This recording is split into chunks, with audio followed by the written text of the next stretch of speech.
Yearly ஸ்டேஜில் எனக்கு engineering சுத்தமாக பிடிக்கல. ஸோ ப்ரைமர்லி நான் ஃபோக்கஸ் பண்ணது இந்த ஸ்டாக் மார்க்கெட் தான். அது பிடிக்காதனால அந்த வெறுப்பில் இதில் பண்ணிட்டு இருந்தேன். ஒரு நாளைக்கு on and average 4 to 5 hours நான் வந்து ஸ்பெண்ட் பண்ணேன். தென் சாட்டர்டே சண்டேஸ் கண்டினியூஸாக இது போட ஆரம்பிச்சு. ஒன்ஸ் நான் இன்ஸ்டாகிராம் பேஜ்னு போட ஆரம்பிச்சதுக்கப்புறம் ஆப்வியஸ்லி அதில் இன்ட்ரெஸ்ட் அதிகமாகிடுச்சு. ஏன்னா நம்ம கரியர் அதில் தான் நம்ம கொண்டு போகிறோம்னு எனக்கு தெரிஞ்சிருச்சு. ஸோ அதனால் நான் அதிகமான டைம் ஸ்பெண்ட் பண்ணேன். இப்போ வரைக்குமே டெய்லி அட்லீஸ்ட் 2 to 3 hours ஆகுது. நான் அதில் இப்போ ஜாப் ரிசைன் பண்ணிட்டேன். ஆக்சுவலாக ஃபைனலி 9 to 5 குவிட் பண்ணிவிட்டு ஃபுல் டைமாக கண்டென்ட் தான் பார்த்துட்டு இருக்கேன். எக்ஸாம் ப்ரிப்பேர் பண்ணிட்டு இருக்கேன், செபி எக்ஸாமுக்கு. ஸோ அதனால் அதிகமான டைம் நான் ஸ்பெண்ட் பண்ணுறேன். நீங்கள் ஏதோ ஒன்றுமே நீங்கள் எந்த அளவுக்கு அதிகமாக 100 ஹவர்ஸ்ன்னு சொல்லுவாங்க பேசிக்லி. நீங்கள் எந்த ஒரு விஷயத்தில் 100 ஹவர்ஸ் ஸ்பெண்ட் பண்ணுறீங்களோ டெஃபினெட்லி உங்களுக்கு மற்றவங்களோட அந்த சப்ஜெக்ட்டில் கொஞ்சம் அதிகமாக தெரியும்.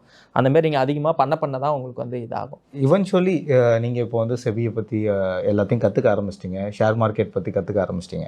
ஆனால் ஸ்டார்டிங்கில் இந்த சேவிங்ஸ்குள்ளே எப்படி ஹரிஷ் வந்தார்? ஸோ என்னோட பாக்கெட் மணி வீட்டில் கொடுத்தாங்க. என்னோட ஃபர்ஸ்ட் ஷேர் நான் வாங்குறது வந்து IOCLன்னு சொல்லிட்டு. அப்போ அந்த ஷேர் வந்து சம்வேர் பிட்வீன் 400 rupees. எங்கள் வீட்டில் பாக்கெட் மணி ஒரு நாளைக்கு 20 rupees கொடுப்பாங்க. அதை ஒரு 1.5 மாதம் 2 மாதம் சேர்த்து வச்சு தான் நான் IOCL வாங்கினேன். அதுக்கப்புறம் தான் லேட்டர் ITCA அந்த மாதிரி. So I started with my saving. இந்த அமௌண்ட் தான் வீட்டில் கொடுத்த பாக்கெட் மணி வச்சு தான் நான் ஸ்டார்ட் பண்ணேன். அதுக்கப்புறம் நான் வேலைக்கு போயிட்டு அதுக்கப்புறம் கொஞ்சம் கொஞ்சமாக அமௌண்ட் எடுத்து நான் இன்வெஸ்ட்மெண்ட் பண்ணி தான் என்னோட போர்ட்ஃபோலியோ அப்படின்றத வந்து நான் பில்ட் பண்ணேன்.